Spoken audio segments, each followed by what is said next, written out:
네, 지금 10시가 돼서 아이싱크 브레인 웨비나 시리즈 시즌 2의 두 번째 강의를 곧 시작하겠습니다. 이번 두 번째 강의를 맡아주실 이윤아 원장님을 소개해드리겠습니다. 이윤아 원장님, 웨비나 시리즈 시즌 2 두 번째 강의 시작해 주시면 감사하겠습니다. 예, 안녕하세요. 지금 소개받은 정신과 의사 이윤아입니다. 오늘 이렇게 발표할 수 있는 기회를 주셔서 감사합니다. 저에 대한 소개를 간단하게 하자면 저는 정신과 전문의이고 소아청소년 정신과 전문의로 일하던 중 2012년에 순전히 개인적인 이유로 캐나다에서 머물 기회가 생겼고 전혀 의도하지 않고 뜻하지 않은 어떤 우연한 기회로 인해서 그 AD Center and Biofeedback Institute of 토론토라는 그 뉴로피드백 치료를 전문으로 하는 기관에서 뉴로피드백 치료사로서 한 4년 반 정도를 제가 일하고 돌아오게 되었습니다. 그 당시에 그 기관에서 일하면서 제가 많은 것들을 경험을 했고, 제가 이제 그 경험을 바탕으로 이 뉴로피드백이나 QEEG, 뇌파 검사 등이 굉장히 유용하게 활용될 수 있고, 굉장히 좋은 치료적인 도구로 활용될 수 있음을 제가 직접 체험하고 왔기 때문에 지금 현재 연세말금 정신건강의학과라는 그리고 이제 뉴로피드백 상담연구소라는 그 기관을 지금 대치동에서 운영하고 있습니다. 그래서 지금 제가 캐나다에서 경험했던 것들 그리고 한국에서 아직 개원한 지 채 1년이 안 됐는데요.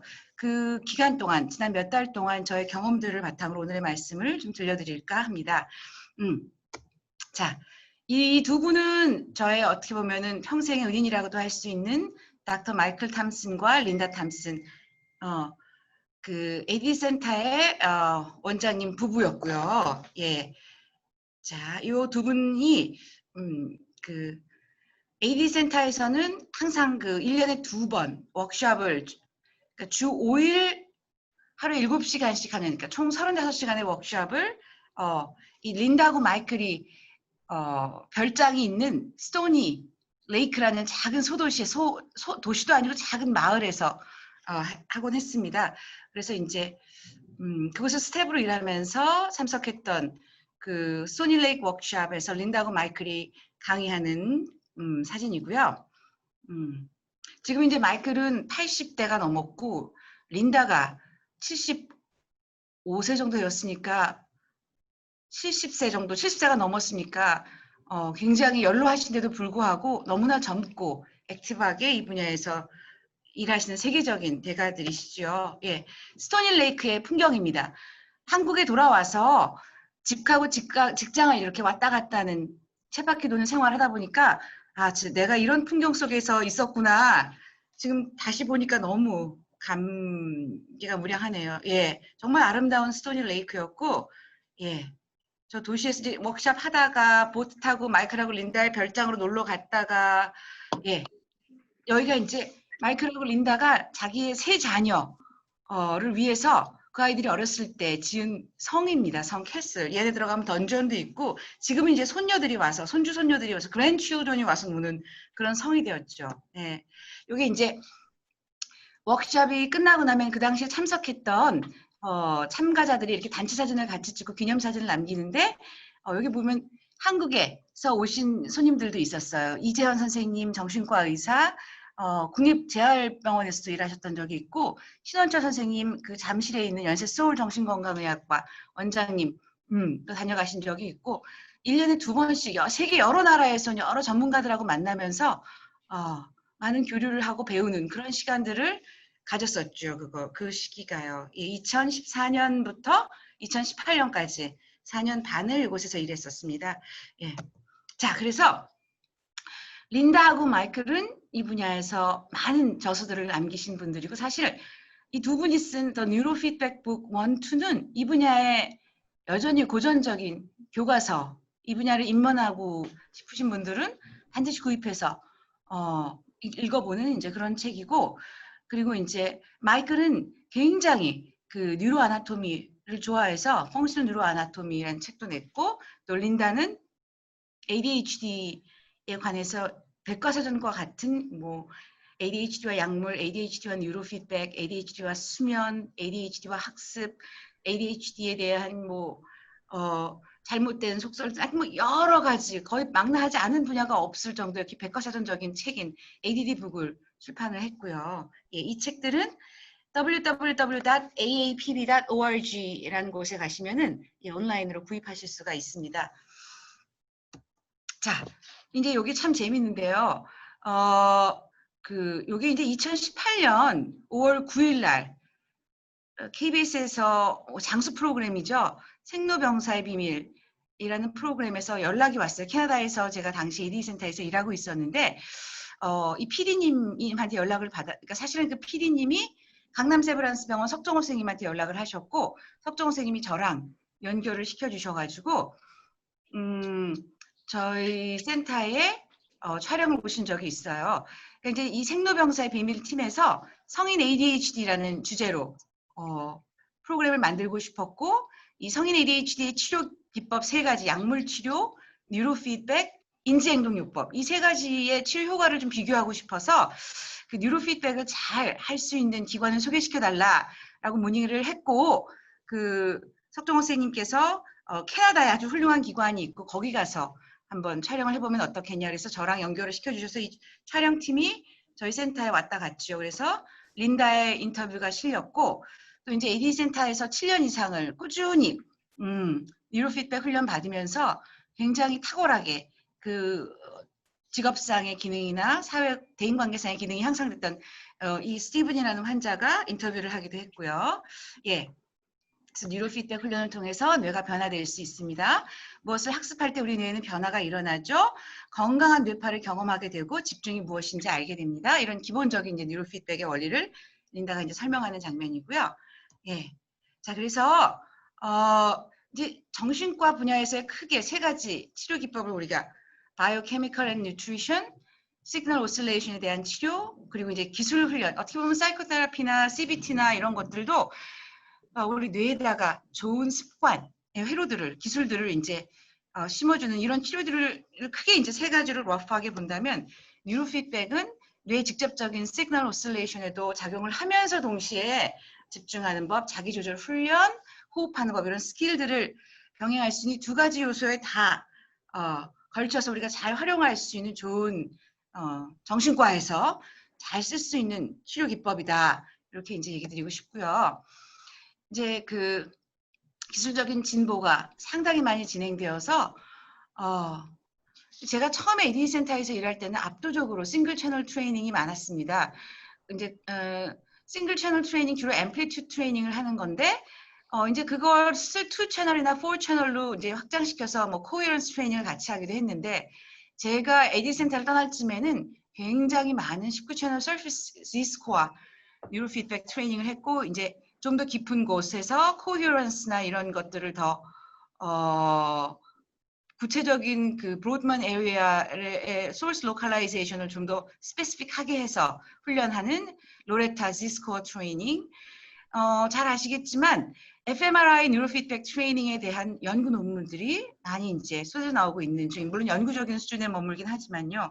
ERP 뉴로 피드백 트레이닝에 대한 논문들 이제 혈류, 뇌혈류의 변화에 대한 핵 뉴로 피드백 트레이닝에 대한 논문들은 이미 예전부터 많았고 요즘은 세레벨라 EEG, 세레벨라 뉴로 피드백 트레이닝 예, 그다음에 이제 뇌파보다 훨씬 더 템포럴 레졸루션이 몇 배나 높은 맥 뉴로 피드백 트레이닝에 대한 이야기들 거기다 플러스 브레인 모듈레이션 테크닉스들이 이렇게 이제 여러 장비들이 나오고 논문들이 나오고 이제 앞으로 주로 이제 심리적인 치료나 약물 치료를 주로 했던 이제 정신과 치료의 영역이 이런 브레인 모듈레이션, QEEG를 이용한 여러 브레인 매핑, 그리고 이제 뉴로 피드백 이런 것들이 모두 컴바인된 이런 치료들로 미래는 나가지 않을까라고 저는 생각을 합니다.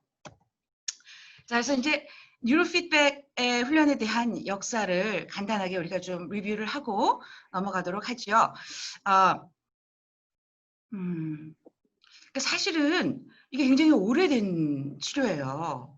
예, 뭐 에비던스 베이스니 어쩌니 뭐 말들은 많지만 사실은 40여 년 이상 된 이 분야가 이제 유의미한 논문이 나온 것이 40년도 훨씬 더 전에 나왔거든요. 그래서 이제 어떻게 보면은 지금 현재의 특히 제가 AD 센터에서 배웠던 그 뉴로 피드백 방식의 기원을 열어준 사람 베리 스터먼 그리고 조엘 루바 그리고 이제 또 다른 훈련 알파 세타 트레이닝으로 굉장히 이제 중독 치료에서 아주 획기적인 문을 열었던 페니실린 크루코스키 등의 연구들을 잠깐 리뷰해 보도록 하겠습니다. 아니 그런데 이게 참 저 혼자서 얘기하니까 제가 청자들을 하나도 보거나 들을 수 없고 저 혼자서 얘기하니까 좀 뻘쭘하긴 하네요. 예. 다 듣고 계시죠? 네, 예. 잘 듣고 있습니다. 아, 네, 감사합니다. 자, 예. 아, 참.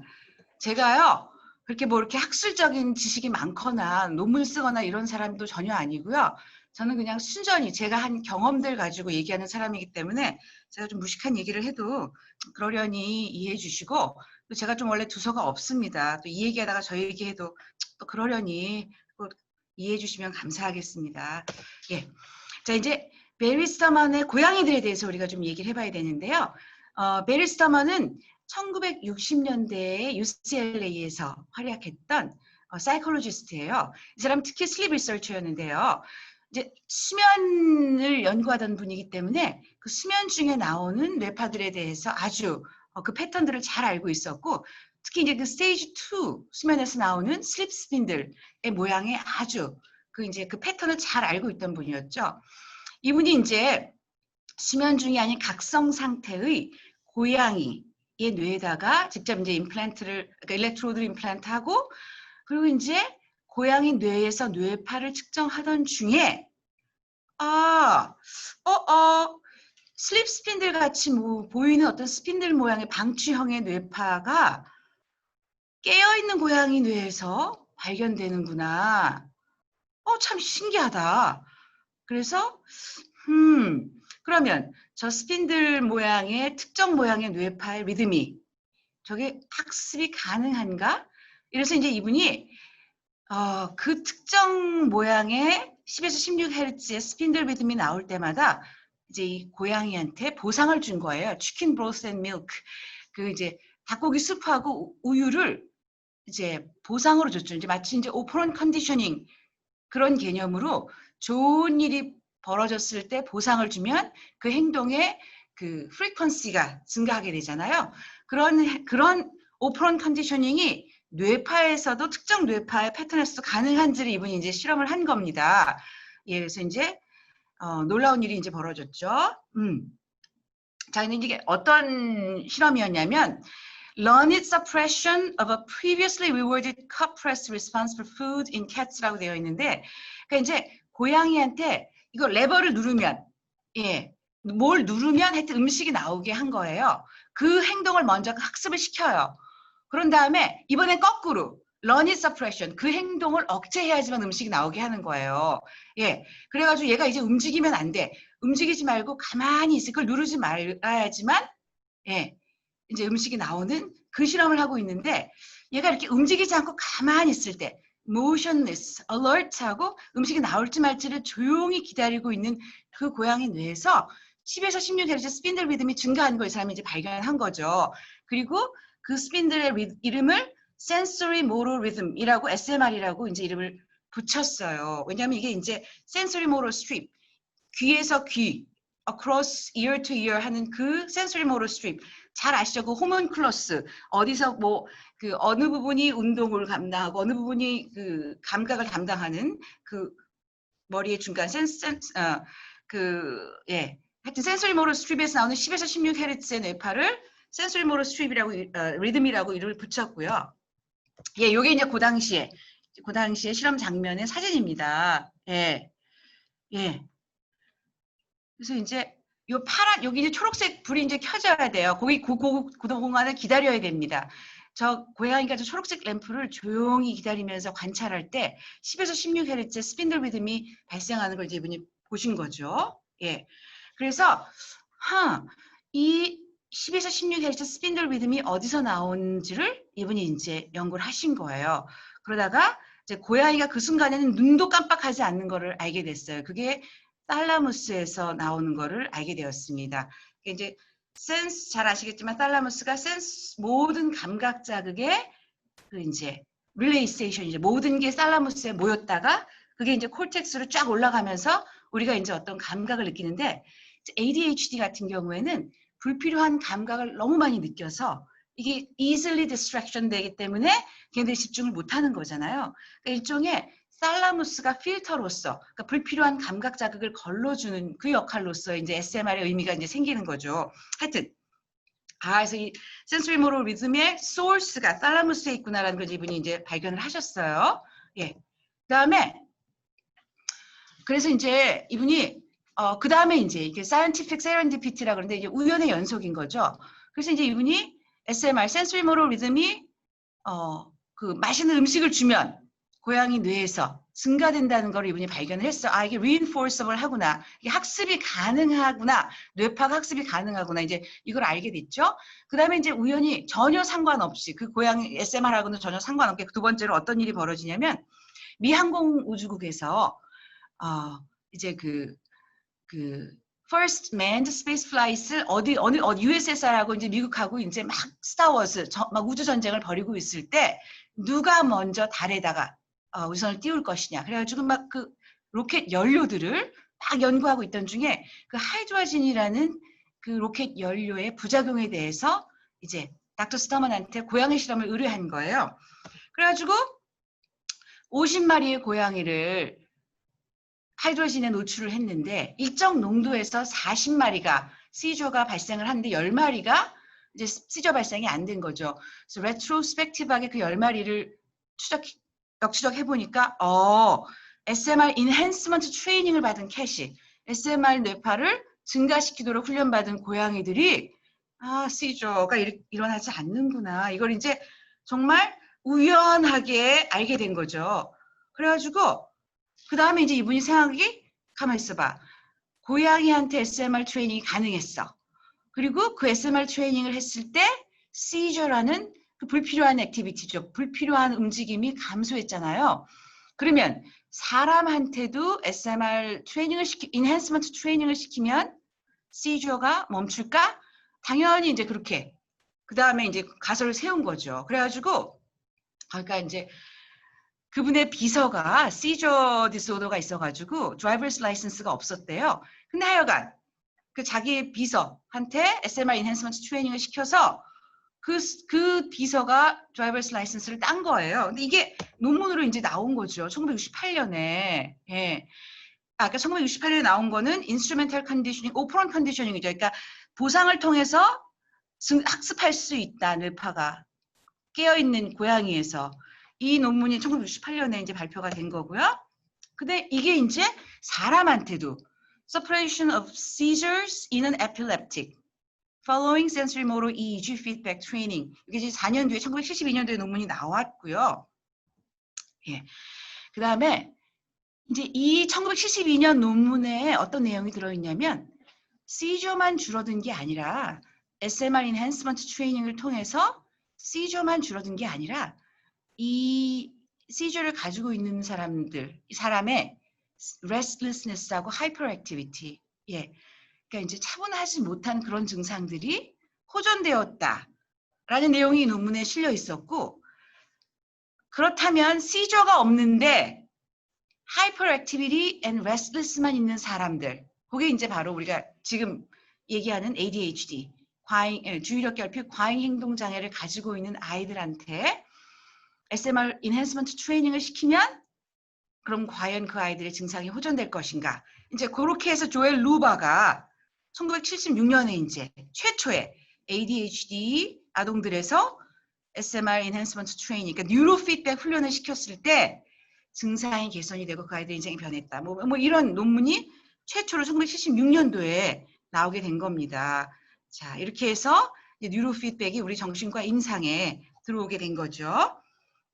자, 이렇게 이제 그래서 너무너무 이렇게 정말 모든 행동 치료를 하는 모든 사람들한테 기본이 되는 오프런 컨디셔닝, 그 강영욱 씨, 강아지 조련사로 훌륭한 정말 강영욱 씨의 그 훈련 기법을 봐도 그 보상은 아무리 강조해도 지나치지 않거든요. 예, 아하. 근데 이지 리듬도 뇌파도 reinforcement에 의해서 우리가 strengthening 시킬 수 있다.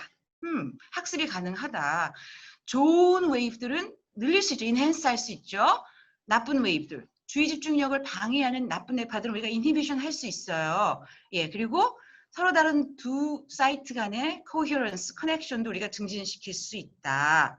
예, 이제 그런데 이런 뇌파가 과연 인간의 마음의 상태, 의식의 상태, 생각의 상태를 정말 정확하게 반영하고 그것이 행동의 변화를 가져올 수 있는가? 그리고 그 변화가 과연 유지되는가? 뭐 이제 이런 이제 의문점들을 이제 밝혀오는 시간들이었던 거죠. 지난 44년의 시간들이요. 예. 자, 그래서 제가 이제 AD 센터에서 일하면서 참 좋았던 것 중에 하나가 북미에 있기 때문에요. 그리고 제가 모시고 있었던 마이클과 린다가 이 분야에 어쨌든 굉장히 유명한, 그러니까 훌륭한 선구자들, 존경받는 멘토들이었기 때문에 좋은 이 분야의 그 선두주자들과 만날 수 있는 기회들이 있었습니다. 바로 지금 저분이 닥터 베리 스터먼이에요. 예, 저희 그 AD 센터의 워크숍에 와서 자신이 최근까지도 하고 있는 연구들에 대한 발표를 하실 때 이제 기념사진을 찍었고요. 그리고 이제 이분이 조엘 루바는 아직까지도 이제 굉장히 많은, 요즘은 이제 로레타 19채널 트레이닝과 관련된 많은 책들과 연구를 열심히 하고 계신 걸로 알고 있습니다. 정말 나이가 들어도 자신이 열정을 가지고 있는 분야들의 산 증인들로서 뿐만이 아니라 그 여전히 그 분야를 선도하는 선구자들로서 앞서가신 이 분들을 정말 너무 존경하고 이렇게 좋은 세계를 보고 돌아오셔서 저는 참 운이 좋았다고 생각합니다. 자, 요 논문이 굉장히 이 분야에서는 획기적인 논문이었다고 생각을 하는데요. 1998년에 ADD 센터에서 자체적으로 자신들이 치료한 111명의 ADHD 진단을 받은 아동들이 40회기의 뉴로 피드백 훈련이 끝났을 때 과연 그 아이들의 IQ가 어떻게 변화되는지를 발표한 논문이에요. 린다는 클리니컬 사이콜로지스트, 임상 심리학자고 마이클이 정신과 의사였어요. 이 두 분이 부부인데 린다가 임상 심리학자였기 때문에 그 이제 웩슬러 지능 검사를 다 이제 일일이 시행을 한 거죠. 이제 문제는 이게 이제 랜더마이즈드 컨트롤 스터디는 아니지만 하여튼 당신들이 치료한 아이들을 가지고 이제 발표를 한 건데 그 AD 센터는 그 뉴로 피드백 훈련, 뭐 예를 들어서 세타, 주의 집중력에 방해되는 나쁜 뇌파를 인히비션하고 좋은 뇌파를 인핸스하고 이런 뇌파에 관한 훈련 플러스 바이오 피드백, 그 HRV 트레이닝, 그 호흡 훈련을 굉장히 병행해서 같이 시켰고 플러스 학습 전략, 스트래티지에 대한 훈련을 많이 시켰어요. 그래서 이 세 가지를 컴바인해서 1시간을 꾸며져 있거든요. 그렇게 이제 자신의 방식, 자신의 센터에서 쓰는 방식, 뉴로 피드백 with biofeedback and metacognitive strategy를 컴바인한 치료로서 아이들의 IQ가 어떻게 변하는지 너무 놀라운 결과죠. 지능검사에서 풀스케일 IQ 총점이 12점씩 평균 올랐다는 거는 너무너무 놀라운 결과고 이게 이제 보시면 아이들의 그 지능 프로파일은 그대로 가지만 주의력을 개선했을 때 그것이 주의력이나 그러니까 기억력, 처리 속도 같은 이런 수행에 얼마나 큰 영향을 미치고 전체적인 IQ 프로파일이 올라가는지를 볼 수 있는 그런 데이터였죠. 자, 그래서 제가 이제 한국으로 돌아와서 이제 그 제일 뉴로 피드백 센터, AD 센터에서 제일 많이 했던 이제 싱글 채널 트레이닝을 저도 이제 실시를 하는데 사실은 제가 캐나다로 가기 전 2007년도부터 2012년도까지 5년 동안 연세 밝은 마음 정신건강의학과를 저희 아주 존경하는 선배님, 아주 우리나라의 가장 최고의 소아정신과 의사라고 저는 개인적으로 생각하는데 우리 이혜련 선생님하고 같이 제가 개업을 한 적이 있었고 5년 동안 캐나다로 가기 전에 제가 2007년도에 개업할 당시에 이 프로컴프 인피니티, 바이오그래프 인피니티라는 이 장비를 예, KM텍이라는 회사에서 수입을 해가지고 2004년에 이제 식약청 허가를 받아서 제가 개업할 무렵인 2007년도에 상당히 열심히 이 장비를 이제 그 개업과 의사들한테 홍보하고 판매하고 있던 시점에서 제가 저희 병원에 2007년도부터 2012년도까지 제가 이제 그러니까 AD 센터에 쓰는 똑같은 장비를 가지고 제가 이제 이미 이 뉴로 피드백 훈련을 나름대로 하고 있었어요.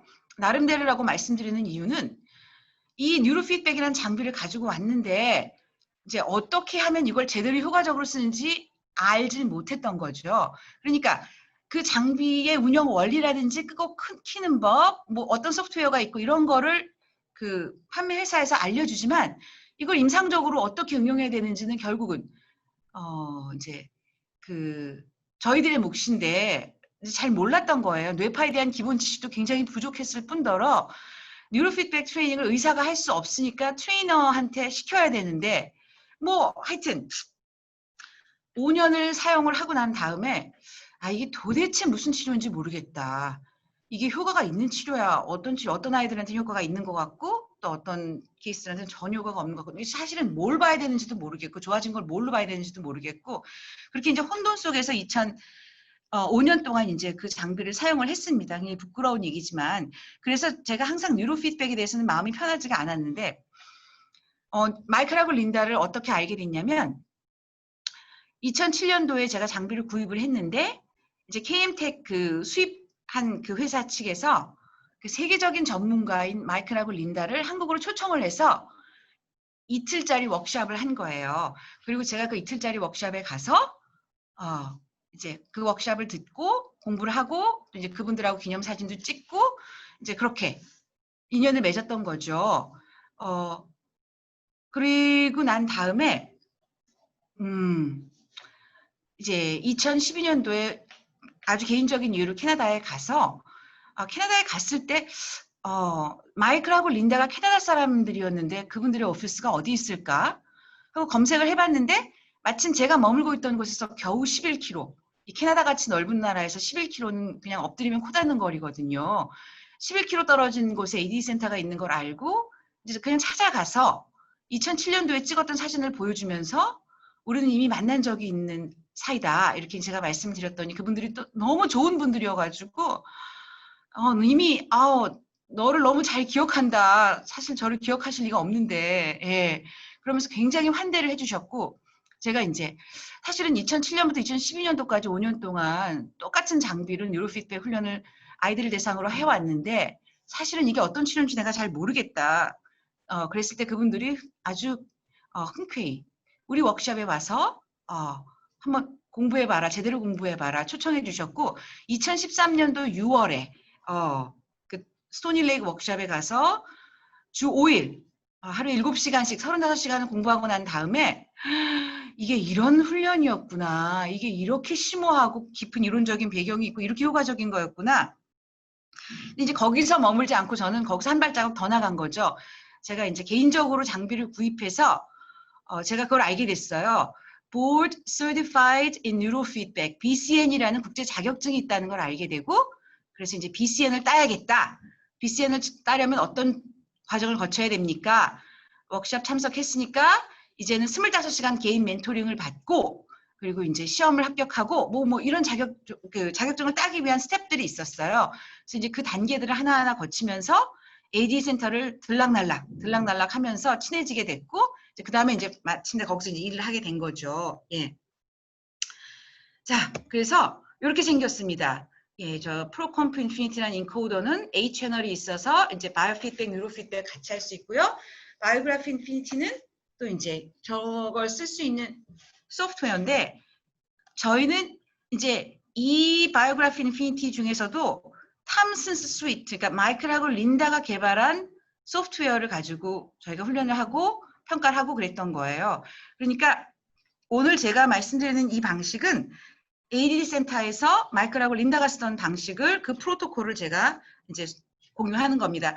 굉장히 다양한 뉴로피드백 치료 장비가 있고 굉장히 다양한 치료 프로토콜 및 모달리티가 있는 걸 알고 있는데 저는 제가 익숙하고 제가 사용해서 효과가 있었다고 제가 체험한 그 방법을 오늘 좀 말씀드릴까 합니다. 그래서 이제 탐슨스 스윗을 가지고 이제 저희가 먼저 환자분이 오시면은 뇌파 평가를 하게 되는 거죠. 그러니까 이제 이 장비는 싱글 채널 어세스먼트를 하는데 적합합니다. 그러니까 CZ, Central Midline, 우리가 이제 정수리라고 하는 머리의 한 가운데 vertex에다가 일렉트로드를 놓고 이제 그리고 그 CZ에서 측정되는 뇌파를 이제 리코딩해서 눈 뜨고 3분, 눈 감고 3분, 예, 그렇게 이제 리코딩을 한 다음에 artifacts, 그러니까 눈동자를 굴리거나 움직이거나 눈을 깜빡거리거나 아이 블링크 한 아티팩트들을 제거하고 또 이제 근육에서 나오는 불필요한 노이스를 제거해서 예, 이제 이걸 이제 캘큘레이션을 시키면 이제 이것도 QEEG죠. 왜냐하면 그러니까 이게 이제 디지털리 처리가 돼서 각 헤르츠의 앰플리튜드, 그 파워를 구할 수가 있거든요. 그래서 이제 기본적으로 이제 뇌파를 주파수, 그 속도에 따라서, 진동수에 따라서 델타, 세타, 알파, SMR, 베타, 하이 베타 뭐 이렇게 이제 나눌 수가 있고 그 특정 뇌파의 그 분포, 양에 따라서 예, 그 멘탈 스테이터스가 정해지는, 그러니까 세타파가 많으면 뭐 졸립거나 웹에 집중하지 않고 내면에 집중하는 상태, 알파파가 많으면 데이드리밍, 그러니까 디폴트 모드 네트워크에 들어간 상태, 뭐 SMR파가 많으면 뭐 어떤 상태, 베타가 많으면 뭐 외부 세계에 인게이지 되어 있는 상태, 뭐 이제 이런 것들, 기본적인 이런 이제 뇌파가 가지고 있는 특성들이 있고, 그래서 이제 자, 그래서 요게 이제 그 ADD 센터에서 쓰던 그 자료입니다. 그러니까 이제 우리가 리코딩을 하고 그걸 이제 처리를 해서 분석을 해서 이제 이렇게 환자하고 나눌 수 있는 리포트 용지가 이렇게 나오고 그래프가 나오고 EOEC 눈 뜨고 눈 감고의 이제 그래프가 돼서 이제 이걸 가지고 우리가 얘기를 하는데 예, 이제 CZ는 아까 말씀드린 대로 Central Midline, Z는 Midline이고요. C는 Central이고 잘 아시겠지만 홀수는 왼쪽, 짝수는 오른쪽. L은 Referenced to Left Ear. 그러니까 이게 항상 이게 뇌파는 차이를 측정하는 거기 때문에 Left Ear의 일렉트로드와 그리고 Active Electrode, CZ에 있는 일렉트로드에서 측정되는 그 차이를 가지고 이제 그게 이제 그 컴퓨터 화면에 이제 표시되는 거니까 이제 싱글 채널 어세스먼트 at CZL이 있고 저희 센터에서 저희 병원에서 하는 평가가 요거 말고 이제 19채널 평가가 있고 이런데 이제 싱글 채널부터 말씀을 드리자면 예. 이런 형식으로 돼 있고 여기서 이제 싱글 채널이 가장 유용하게 쓰이는 분야는 그 주의 집중력을 볼 수 있는 세타 베타 레이쇼 그러니까 이제 4에서 8Hz의 그 마이크로볼트가 나올 거 아니에요. 그 마이크로볼트를 4에서 8Hz의 뇌파의 그 앰플리튜드를 제곱한 거와 13에서 21Hz 막대기의 그 평균을 제곱한 거, 예, 그거의 비율이 레이쇼가 이제 8.01. 그러면 이제 쉽게 말해서 세타파보다 베타파가 그러니까 세타파가 베타파보다 8배 정도 많다. 이제 이렇게 우리가 해석을 할 수 있고 그것의 의미가 이제 에이지별로 이렇게 기준이 있어서 그 나이 때에 TB 레이쇼가 8이면 어떤 의미인지 뭐 이제 이런 걸 우리가 해석해서 알려줄 수가 있고 예. 이제 그 2011년도에 FDA에서요. 예. 네바라는 회사가 그 세타 베타 레이쇼, 그러니까 EEG based ADHD assessment를 승인을 받았어요. 그러니까 세타 베타 레이쇼, CZ에서 측정된 TB 레이쇼가 6세에서 17세의 아동들한테 이게 스탠더론 다이그노시스는 아니지만 다른 모든 자료들이 있어요. 이걸 confirmatory support를 쓸 수 있다. 이렇게 이제 허가를 받았습니다. 그래서 ADHD를 감별할 때 굉장히 유용하게 사용될 수 있고요. 예. 그래서 이제 루바 모나스라가 만든 그 레이쇼이기 때문에 루바 모나스라 파워 레이쇼라고 하고 여기 이제 뭐 스페시피시티가 98%다. positive predictive value가 99%다. 뭐 이제 이런 거. 예. age별로 1 standard deviation above norm, 1.5 standard deviation above norm부터 이제 clinically 유의미하다 이렇게 보는 거고요. 예. 그래서 이제 세타 타입의 ADHD를 측정하는 이게 감별하는 데 굉장히 도움이 된다. 예. 이렇게 이제 이걸 이제 잘 활용하는 거죠, 저는요. 예. 그래서 클래식 ADHD 13세 아이 같은 경우에 요 이제 X축은 2Hz, 3Hz, 4Hz, 5Hz. 그래서 이걸 1Hz빈이라고 불렀어요. 1Hz별로 뇌파를 쫙 배열을 하고 느린 뇌파부터 빠른 뇌파까지. 그리고 이제 Y축은 그 뇌파들이 정수리에서 CG에서 몇 마이크로볼트로 측정이 됐는지를 쫙 기록을 한 다음에 이제 이걸 가지고 레이쇼를 계산을 하는 거죠. 그래서 4, 5, 6, 7 요 4개의 막대기의 높이의 평균과 13, 14, 15, 16, 17, 18, 19, 20 요 7개 막대기의 높이의 평균 제곱한 것의 비율이 뭐 5다. 그러면 13세에서의 놈하고 비교해서 아 이게 이 표준 편차 이상이다. 뭐 이제 이런 경우 예. 지금 이제 요런 그러니까 이제 얘기 드리고 싶은 포인트는 이런 1Hz빈으로 프로파일을 만들었을 때 굉장히 다양한 뇌파의 프로파일을 우리가 볼 수 있고 이제 요것들이 임상적으로 많이 보다 보니까 이제 이 패턴만 봐도 어떤 상태의 환자일 거라는 거가 제가 이제 많이 학습이 되었습니다. 그러니까 세타 타입의 ADHD, 알파 타입의 ADHD, 또 비지 브레인이 올라가는 ADHD, 다양한 종류의 ADHD가 가능하다는 거. 알파 타입의 ADHD는 전형적인 세타 타입의 ADHD하고 달리 우리가 예전에 말하던 아스퍼거 같은 그런 성향들, 예, 자기만의 세계가 있고 눈을 떴지만 그 이제 조용한 ADHD 같이 자기만의 데이드리밍 월드로 살짝 빠지면서 사회성이 떨어지고, 예, 그 주변의 환경, 안전에 대한 그런 불안을 살짝 가지고 있고, 뭐 이제 이런 여러 가지 것들을 알파 이렇게 이 프로파일을 가지고 볼 수 있는 눈이 제가 이제 좀 생긴 것 같아요. 예. 그래서 이제 저렇게 평가를 하고 나면 각 개인의 프로파일에 맞추어서 저희가 이제 어느 헤르츠를 이니비션하고 어느 헤르츠를 인핸스 할 것인가를 저희가 이제 개별적으로 훈련 프로그램을 만들어서 예, 이제 이런 뭐 볼링이라든지 다트라든지 뭐 비행기라든지 고릴라든지 뭐 하여튼 그 어떤 그 화면을 움직이게 만드는 거죠. 그게 이제 비주얼 피드백이 되겠죠. 화면을 움직이고 그다음에 이제 음악이 나오는 오디토리 피드백, 시청각적 보상을 통해서 뇌에다가 지금 이제 잘하고 있다 못하고 있다를 알려줘서 뇌가 이제 좋은 뇌파를 프로듀스하거나 나쁜 뇌파를 인히비션하는 쪽으로 이제 학습시키는 이런 화면인 거죠. 예. 그래서 싱글 채널 트레이닝을 하면 이제 AD 센터에서는 CZ에다가 전극을 하나 올려놓고 거기서 뭐 예를 들어서 SMR 인핸스먼트 그러면 자, 맨 첫 번째 막대 그래프를 보시면 calm이라고 써 있고 환자마다 각 개인마다 훈련받는 개인마다 high frequency enhance 해야 되는 그 뇌파의 주파수를 저기다 입력을 해서 프로그램 만드는 거예요. 이 환자 같은 경우에 13에서 15Hz를 enhance 하겠다. 네. 그러면 이 환자는 13에서 15Hz를 저 오렌지 막대기는 치료자가 얼마든지 임의로 조절할 수 있는 거예요. 그러니까 치료자가 조절한 threshold보다 더 높이 올라가야지. 더 많은 양을 프로듀스 해야지 예, 초록색을 받을 수 있는 거예요. 자, 두 번째 막대 그래프는 focus라고 써 있죠. low frequency inhibit. 주의 집중을 방해하는 느린 뇌파. 이 환자 같은 경우에는 3Hz에서 10Hz의 세타랑 알파파를 인히빗하게 프로그램이 돼 있네요. 그러면 치료자가 임의로 설정한 물론 이 임의는 모두 환자의 데이터에 근거한 임의입니다.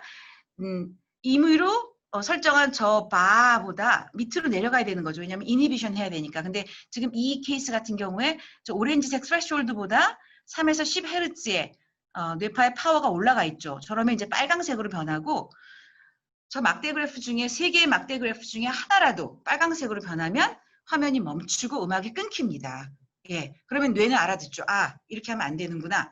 그럼 또 조절을 해서 모든 것이 초록색이 되고 그래서 화면이 움직이고 시각적 보상이 나오고 음악이 나오고 청각적 보상이 나오고 이렇게 이제 피드백을 주면서 학습을 시켜 나가는 거죠. 학습을 어떤 학습이냐? 이런 좋은 뇌파를 올리고 느린 뇌파를 줄임으로 인해서 calm한 상태, 차분한 상태, 불필요한 움직임이나 불필요한 감각 자극을 느끼지 않는 상태, focused, 한 곳에 집중하는 상태, 잡념이 없는 상태. 이제 맨 밑에 그래프는 relax라고 그러는데 EMG예요. 그러니까 운동, 근육 긴장도. 그러니까 이제 ADHD 어린 아이들일수록 많이 움직이잖아요. 그러니까 움직임이 없는 상태. 요 세 가지의 멘탈 스테이터스를 한꺼번에 이제 학습을 시키는 거죠. 그걸 몸에다 익혀주는 거죠. 예. 자, 그 다음에 요거 이제 세일 레이스 같은 경우에는 이 화면 같은 경우에 이제 세 가지의 다른 색깔의 이제 배가 있고 각 색깔의 배마다 특정 프리퀀스랑 연결돼 있어서 특정 멘탈 스테이터스를 나타내는 배인 거예요. 그러니까 노란색 배는 2에서 8Hz의 느린 뇌파, 세타파랑 연결이 돼 있어서 뇌에서 저 세타파의 파워가 증가되면 노란배가 앞으로 나가는 거예요. 그럼 이제 아이들한테 물어보죠. 노란배가 앞으로 나가는 게 좋은 거니? 나가면 안 되니? 너는 나쁜 뇌파가 머리에서 많은 게 좋으니? 줄이는 게 좋으니? 그러면 뭐 노란배는 앞으로 나가면 안 돼요. 그렇지. 노란배는 멈춰 서 있어야 돼. 초록색 배는 13에서 16Hz의 차분한 뇌파랑 연결돼 있어. 그러면 차분한 뇌파, 100m 달리기 선수가 출발선에 서 있는 마음의 상태, 양궁 선수가 활쏘기 직전의 그 차분한 상태, 눈도 깜빡이지 않는 상태, 잡생각하지 않고 멍 때리지 않는 그 상태, 외부 세계에 집중하는 그 상태, 그 좋은 뇌파가 늘어나야 될까 줄어야 될까?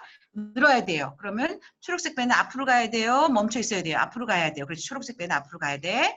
자, 핑크. 핑크는 이제 비지 브레인이에요. 19에서 35Hz. 이게 불필요한 전기적인 신호들, 루미네이션. 예. 자, 이런 루미네이션들, 잡생각들 많은 거.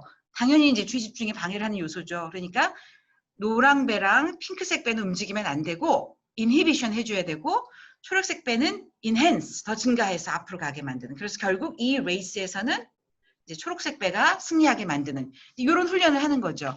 그래서 keep the green boat ahead. 이 경주에서 초록색 배가 승리하도록.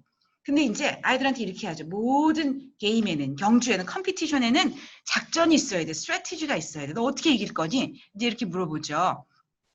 그럼 뭐 이제 막 또 이제 자기들이 얘기를 해요. 그럼 이제 저는 요 맨 밑에 이 곡선이 호흡 곡선이거든요. 이게 30초의 타임라인 동안 이제 이 아이들이 HRV 트레이닝, Heart Rate Variability 트레이닝을 받을 때 6 breath per minute, 1분에 6번만 호흡하도록 훈련을 받거든요. 그래서 이제 이렇게 파란 곡선이 호흡 곡선, 빨간 곡선이 심박동수의 변화. 그래서 이제 우리가 6 breath per minute을 호흡할 때 이게 심박동수랑 호흡 곡선이 완벽하게 싱크로나이즈해서 가거든요. 그때 이제 heart rate variability가 증가해서 심장이 아주 건강하게 박동치면서 뇌에다가 산소 공급이 많이 되는.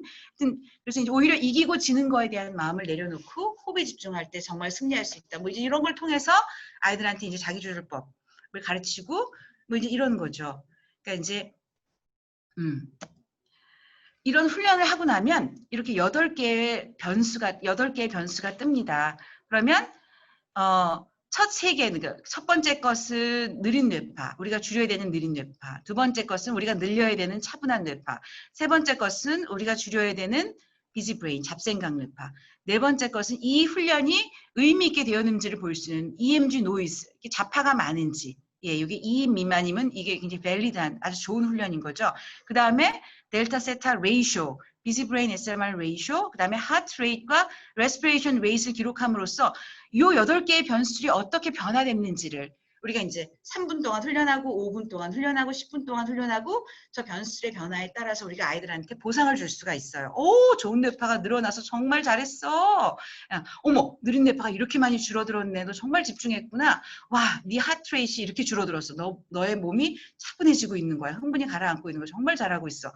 호흡을 평소에는 15번 하는데 6번밖에 안 했구나. 와, 뭐 이제 이렇게.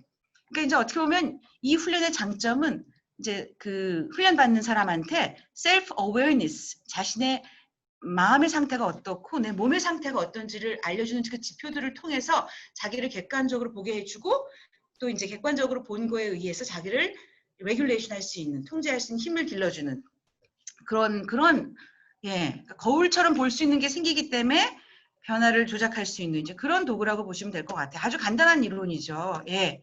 자, 그래서 이제 요 모든 개인들은 이제 훈련받는 분들은 이렇게 이제 자기만의 엑셀이 있어서 그 날짜에 이제 훈련하고 어떻게 숫자들이 변하는지 이제 파란색으로 칠해진 건 좋은 쪽으로 변화된 거. 나중에 이제 요것들을 카운트해서 숫자를 세 가지고 토큰으로 바꿔주고 그 토큰으로 장난감을 살 수 있게 해주고 뭐 이렇게 이제 secondary reinforcement를 써서 이제 아이들한테 praise and token에서 이제 훈련의 동기를 고취시켜주고 뭐 이런 식으로 진행이 됐던 거죠. 이게 아까 말씀드린 HRV 트레이닝 화면이고요. 예, 여기 이제 이거 정말 너무 많은 것들을 알 수 있어요. 그 교감신경계, 부교감신경계의 그 활성화된 정도, 그 비율을 봐서 얼마나 스트레스 상태에 있는지 뭐 이런 것도 알 수 있고, 예, SEN을 보면서 스트레스 어댑터빌리티도 알 수 있고, 저 숫자들이 이제 호흡을 어떻게 하냐에 따라 달라지는 걸 보여줌으로써 호흡의 중요성도 알려줄 수 있고, 굉장히 많은 이제 그 생리적인 지표들을 많이 자율신경계에 대한 지표들을 또 많이 알 수 있는 장점이 있죠. 예, 뿐만 아니라 우리가 이제 또 학습에 대한 여러 테크닉들을 같이 알려주고 그래서 이제 예, 아까 말씀드린 것처럼 1차적인 뇌에 대한 보상은 화면이 움직이고 음악이 흘러나오는 시각적, 청각적 피드백이고 두 번째 아이들의 행동에 대한 보상, secondary reinforcement는 praise and token, 좋은 변화를 일으킬 때마다 토큰을 주고 그게 쌓이면 저렇게 좋은 장난감들을 얻어갈 수 있게 이렇게 해서 이제 훈련을 AD 센터에서는 해왔습니다. 네. 그래서 이제 AD 센터에서 제일 많이 배운 게 칭찬하는 법이죠. 와, 정말 잘했어. excellent, amazing, 예, good job, excellent, 하여튼 super, 별별 좋은 효용사들을 다 배워가지고, 예, 아이들한테 무조건 칭찬해주고, 근데 이제 무조건이 아니죠. 그 아이들의 수행에 근거한 칭찬을 해주고, 아이를 굉장히 자신감 고취할 수 있도록 도와주는 굉장히 좋은 또 사이코테라피우틱한 그런 측면이 또 이 뉴로피드백 그 훈련 트레이너와 그 클라이언트 간의 인터랙션이 또 만들어져서 참 좋은 훈련이라고 저는 아주 개인적으로 철석같이 믿고 있습니다. 예. 근데 저희 병원에 진짜 정말 너무 약소하지만 예. 이제 AD 센터를 본따서 선물장을 만들었고 지금은 저거보다 훨씬 더 풍성해졌습니다. 초창기 개원하고 초창기에. 그래서 이제부터 너무 길게 얘기를 했네. 빨리 끝내야 되는데. 이제부터 이제 케이스를 쫙 리뷰를 제가 해볼게요. 아니 근데 이제부터 본론인데 제가 너무 얘기를 길게 한 것 같은데. 계속 갈까요, 김대근 박사님? 네. 지금부터 충분히 하시면 될 것 같습니다. 아, 그래요? 예. 자, 이제